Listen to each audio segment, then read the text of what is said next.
My own son and his wife tricked me into signing away my multi-million-dollar home, leaving me with nothing. They thought I was just a confused old woman they could easily push aside. For weeks, they isolated me in my own house, treating me like I was losing my mind, all so they could liquidate my life's work to fund their perfect image. But they forgot one thing. I'm a retired Intel engineer, and I used their obsession with social media to orchestrate a public reckoning. So devastating, their entire world came crashing down live for everyone to see. The turkey was perfect, browned to a honey gold that looked like something out of a magazine. Of course it did. My daughter-in-law Daphne had orchestrated this Thanksgiving dinner with the precision of a military campaign. The table was a sea of tasteful beiges and rustic chic gourds, every fork aligned, every linen napkin folded into an elegant, complicated bird. My son Evan stood to give the toast, his handsome face arranged into a mask of sincere gratitude. The only thing out of place was the phone in Daphne's hand held aloft to capture the moment for her followers. She was live streaming our family. I watched through the screen of her phone as Evan spoke, his voice resonating with a practiced warmth.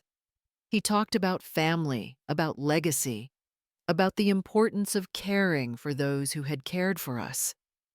His eyes flickered towards me, but it was a glance meant for the camera, not for me. I saw the tremor in his hand as he raised his wine glass. I saw the way his smile didn't quite banish the tension from his jaw. All through dinner, while Daphne narrated our meal to a virtual audience, Evan's own phone was a constant presence, lying face down on the table. Every few minutes, he'd surreptitiously flip it over his eyes, scanning the screen with a flicker of something I couldn't name. It looked like fear. That Thanksgiving performance, it turned out, was just the beginning. In the days that followed, their concern for me became a smothering blanket. They started with my mail, collecting it from the box before I could. Daphne would sort it at the kitchen table, creating a small pile for me of what she called the important things, while a much larger stack of junk mail disappeared into the recycling bin. She explained it was to help me avoid the clutter. Then it was the phone calls. My landline, the number I'd had for 40 years, was suddenly inundated with scammers, or so they said. Evan insisted on screening my calls, letting the machine pick up, and only telling me about the ones he deemed legitimate. My world began to shrink, all under the guise of their loving protection. They were so gentle about it, so reasonable. Daphne would mention with a soft, worried tone that I'd forgotten she'd told me about her appointment yesterday. Evan would gently correct a story I was telling, saying I was mixing up the details again. It was subtle, a constant low-level hum of suggestion that my mind wasn't as sharp as it used to be. I'm a retired engineer from Intel. I helped design microprocessors that are probably still running in some of their devices. I know how logic works. But their campaign was insidious, a slow drip of doubt that could make even the most confident person question their own sanity. The real betrayal came on a Tuesday afternoon. The house was quiet, and Daphne sat beside me on the sofa, her expression a careful blend of efficiency and care. She held out her iPad. She told me it was just some routine estate planning updates, a few digital forms to sign to make everything run more smoothly. Her words were a torrent of jargon I knew was designed to overwhelm. She talked about migrating my assets to a more agile trust vehicle, about optimizing tax exposure. She swiped through pages of dense legal text, her finger tapping on the little yellow lines where I was supposed to sign. For a moment, I felt a flash of my old self, the engineer who would never sign off on a design without reading every schematic. But I was tired.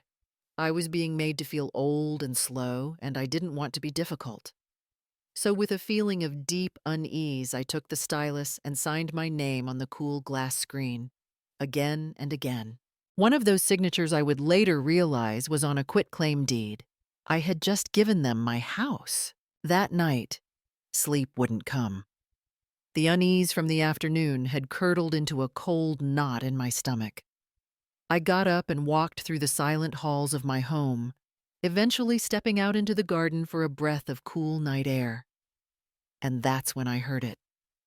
It was Evan's voice coming from the far end of the patio, but it was a voice I'd never heard before.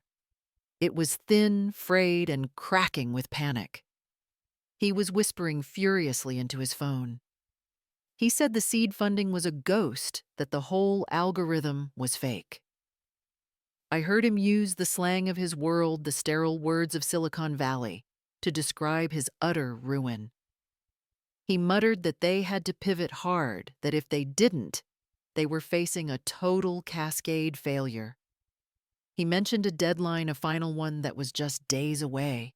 In that moment, under the cold California moon, all the pieces clicked into place. The performative dinner, the suffocating care, the doctored documents on the iPad. This wasn't about protecting me. It was about their survival. And I was the resource they were planning to liquidate. By the way, if you're enjoying the story so far, please consider subscribing so you don't miss what's next. We'd also love to hear your own story if you'd like to share it with our community. Now, let's get back to it. I didn't sleep that night. I just sat in the dark of my living room, the knowledge of what my son had said settling into my bones like a winter chill. The shock slowly receded, and what took its place was a cold, clear anger. I wasn't just a mother betrayed. I was an engineer with a complex system failure on my hands. And like any system, it had its weak points. The next morning, I found the weakest point sitting across from me at the breakfast table. Daphne. Evan was a polished liar practiced in the art of the pitch, but Daphne wore her anxiety like a cheap perfume. I decided to make my first move. As I stirred my tea, I kept my voice light and conversational. I told her I was chatting with an old friend from my Intel days, and she'd mentioned a fraudulent AI startup that was making the rounds. I asked her with an air of idle curiosity if the firm they had invested in was called Ethelred AI, by any chance. I had, of course, invented the friend and the ridiculous medieval-sounding name on the spot. The effect was instantaneous. It was like I'd flipped a switch. All the color drained from Daphne's face, and her coffee cup rattled against its saucer. She stammered something about it being a different firm, a much more reputable one, her eyes darting around the room as if looking for an escape route. The lie was clumsy and transparent. Later that day, I heard them arguing in their bedroom, their voices reduced to furious, frantic whispers that still managed to cut through the door. Evan's tone was sharp and accusatory, demanding to know what exactly she had told me. Her defensive reply was a flurry of panicked excuses that directly contradicted what she'd told me at breakfast. Their stories were already out of sync. It confirmed everything. Not only were they guilty, but they were amateurs. That was the opening I needed. I waited until they left for one of their important networking lunches, a frantic attempt to keep up appearances, I was sure. Then I went to the back of my closet and retrieved the one piece of technology they had never thought to monitor my old offline laptop from the early 2000s. They saw it as a relic. I saw it as a secure channel. It took a few minutes to boot up, but it connected to my neighbor's unsecured Wi-Fi just as I knew it would. I opened a bare-bones email client and typed a message to the one person I knew could help me. Anya Sharma, a legend in cybersecurity and my closest friend from Intel. The message was short, a distress signal only she would understand. I told her it was a code red that I needed a full security audit on my life. I wrote that they had compromised the network and that I would communicate via a secure channel soon. I signed it with just my initial, H. My little test had worked, but it had also spooked them badly. When they returned, the atmosphere in the house had changed. The pretense of gentle care was replaced by a more overt form of control.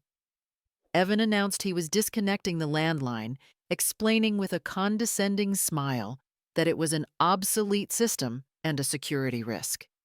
The next morning, he took my personal laptop, telling me it needed a mandatory security upgrade to protect me from viruses. Just like that, my main lines of communication to the outside world were severed. The gilded cage they had built around me suddenly felt a lot smaller, the bars a lot colder. I was isolated, but they were mistaken if they thought I was helpless. They had forgotten who I was. They saw a frail old woman. They were about to be reminded that I was an engineer. An engineer knows that when a system is compromised, you don't attack it head on. You observe, you diagnose, and you wait for the opportune moment to introduce a new variable. My son and his wife had compromised my life, cutting me off from the world, so I executed a strategic retreat. I began to play the part they had written for me. My arthritis, usually a dull ache I ignored, became a frequent complaint. The television remote was suddenly a baffling piece of alien technology. I started asking them to repeat themselves, pretending to lose the thread of conversations. I leaned into the role of a frail, confused old woman, and it worked better than I could have hoped. The tension in their shoulders eased. They started leaving me alone more often, convinced that their little panic had been an overreaction. They believed they had the situation firmly under their control. While they saw frailty, I saw opportunity. I could almost picture the life they were living outside my walls, the source of their raw and pathetic desperation. I imagined them in their gleaming Tesla, the silence thick with unspoken terror as they drove down the 101. I pictured them back at some lavish Napa Valley mixer, their faces rapt as some charismatic charlatan pitched them a can't-miss deal, a chance to disrupt the world and secure their place among the elite. And I could feel the constant vibrating anxiety of their phones, the endless notifications from some predatory fintech lender, each one a digital threat, a reminder of the final payment demand that was surely hanging over their heads. They weren't just cruel, they were drowning. And they were trying to use me as a life raft. Their frequent networking events and frantic lunches became my most productive hours. While they were out performing success, I was in my room supposedly napping, preparing my counteroffensive. Years ago, I'd bought a simple, untraceable burner phone and tucked it away, a relic of an old engineer's paranoia. Now it was my most valuable tool. I spent hours on it, not making calls, but studying. I learned the rhythms of their digital lives, mapping their social network with the precision I once used for circuit diagrams. I identified their most important contacts, the venture capitalists and lifestyle bloggers whose opinions they valued more than anything. These were the people they performed for, and they would become my audience. Then, using a backdoor I knew existed in the software, I remotely installed a discrete audio recording app on the smart home hub I had gifted them for Christmas. They saw it as a trendy gadget. I had just turned it into a listening device. Their arrogance grew with each passing day of my feigned helplessness. They became careless. That was their critical mistake. One evening, believing I was sound asleep in my room, they had a long conversation in the living room, just a few feet from the compromised smart hub.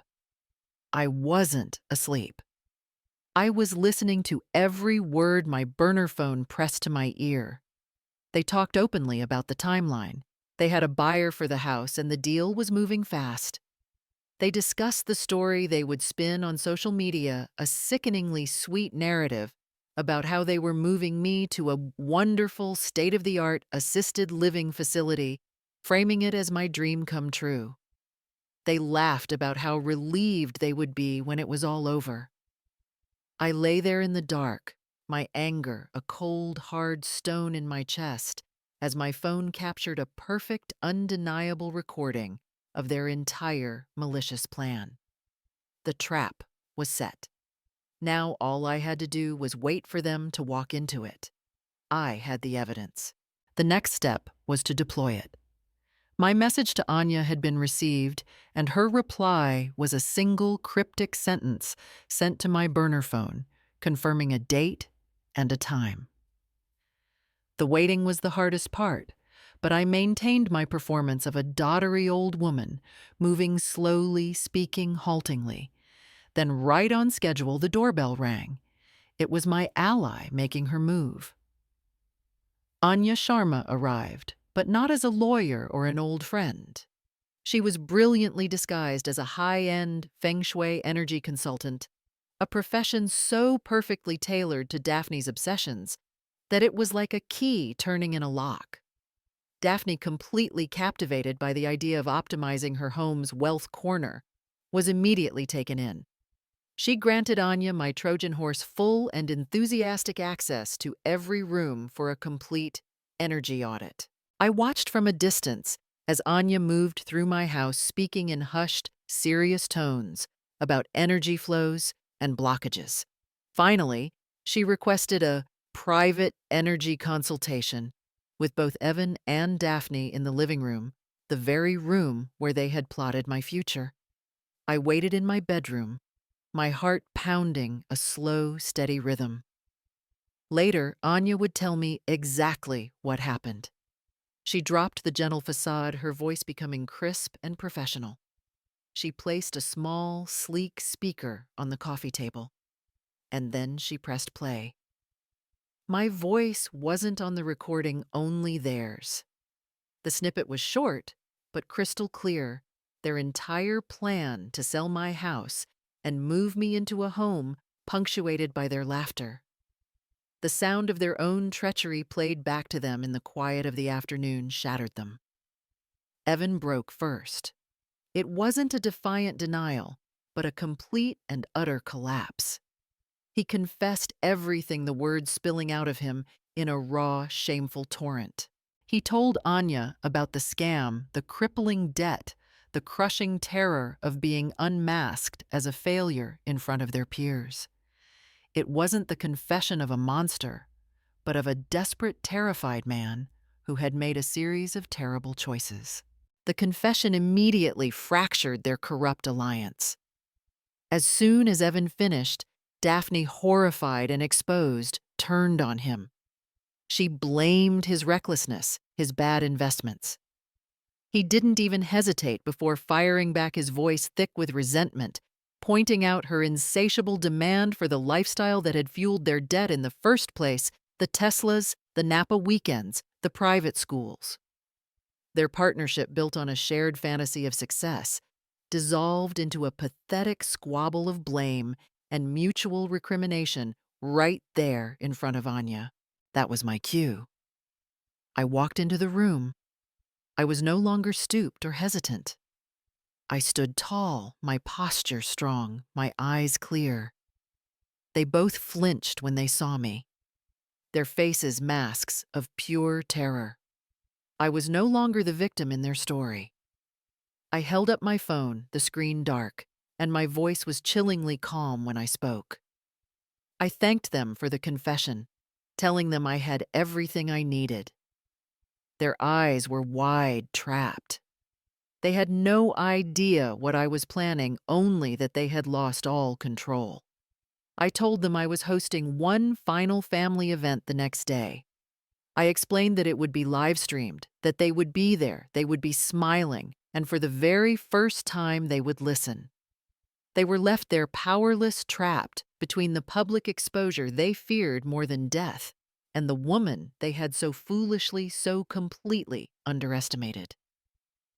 They didn't sleep. I heard them pacing in their guest room all night, their hushed, frantic whispers replaced by a thick, terrified silence. The next morning, they moved like ghosts, pale and hollow-eyed, their fight from the day before extinguished by a greater shared dread. They were prisoners awaiting their public execution, and they knew it. Anya was a quiet, steady presence, setting up the lighting and the camera with calm efficiency. On my new social media profile, an account that had existed for less than a day, she had crafted the announcement. It was a masterclass in corporate speak, promising a special live announcement on family legacy and elder justice.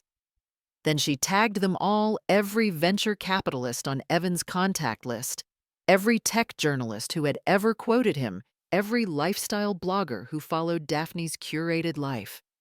She built the stage, and their own network provided the audience. When the stream went live, I sat in my favorite armchair, the one my late husband and I had bought 40 years ago.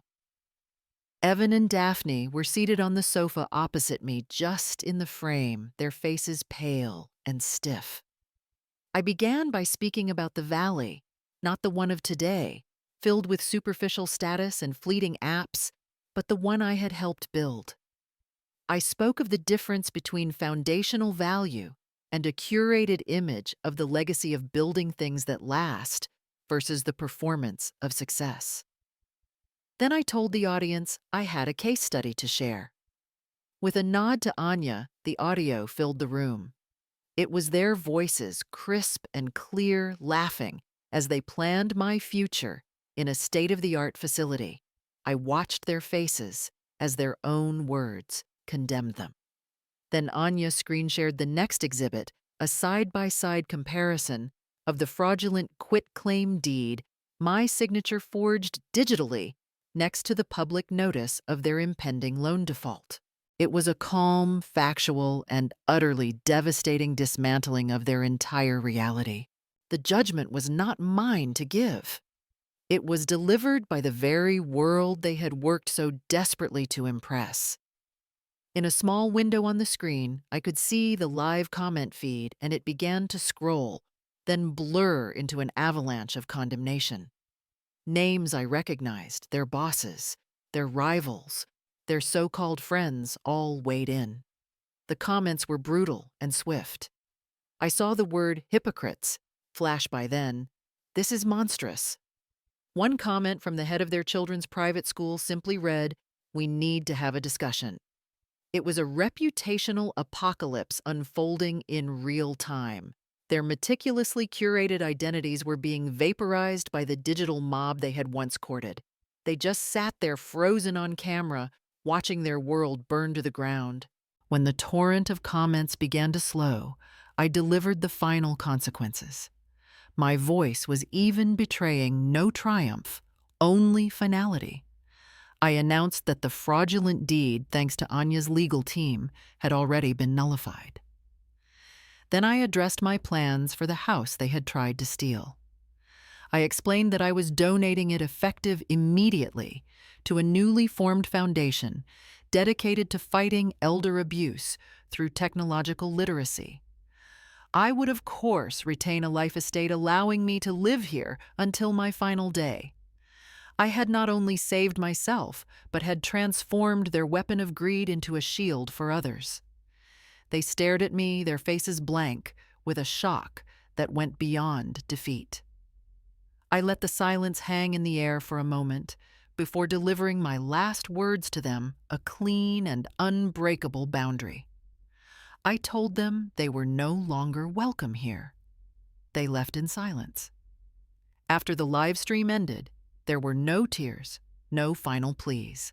Just a hollowed-out quiet as they gathered their things and walked out of my front door for the last time. In the days that followed, the consequences of their actions unfolded like a slow-motion car crash. Their social media accounts vanished overnight, scrubbed from the internet as if they had never existed.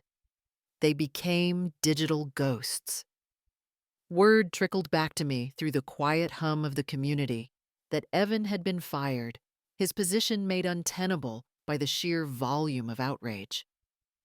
Daphne's consultancy, built on a foundation of image and trust, evaporated. Her clients vanished. I saw the public listings when they were forced to sell their assets, the Tesla, the designer furniture, the curated life they had tried to protect at my expense.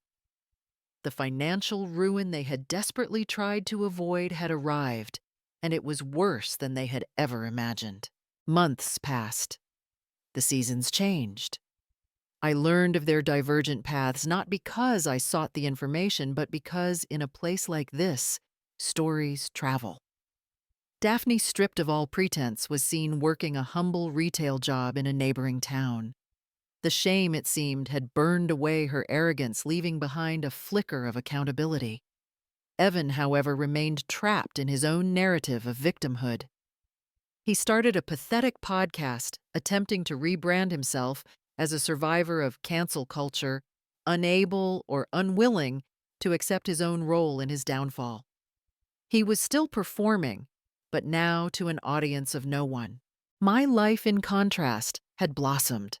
My story, which the local news had dubbed the viral truth, had unintentionally made me something of a local icon. My home was no longer just a house. It became the heart of my new foundation. It was filled with purpose, with friends new and old, with the quiet hum of work that mattered. I was vibrant and engaged, using the engineering skills I thought I'd left behind to empower my peers, teaching them about digital security and online scams. I had reconnected with the world not as a victim, but on my own terms. A year to the day after the live stream, I was sitting on my porch leading a small digital literacy class for a group of seniors from my neighborhood. My laptop pinged with a new email. The name on the screen was Daphne's. My breath caught for a moment, but I opened it.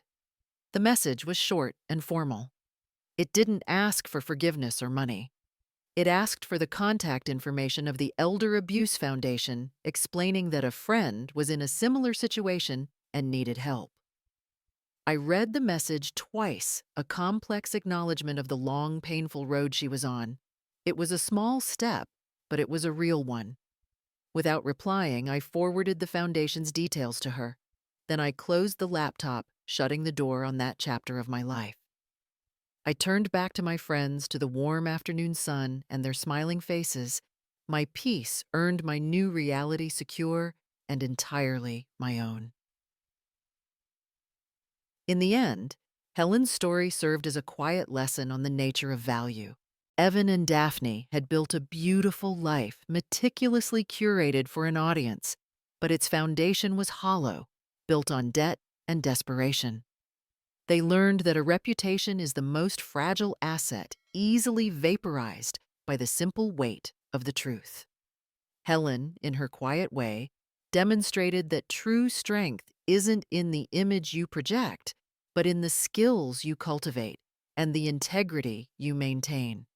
Her victory wasn't just in exposing a lie, but in transforming an act of greed into a lasting legacy of protection for others.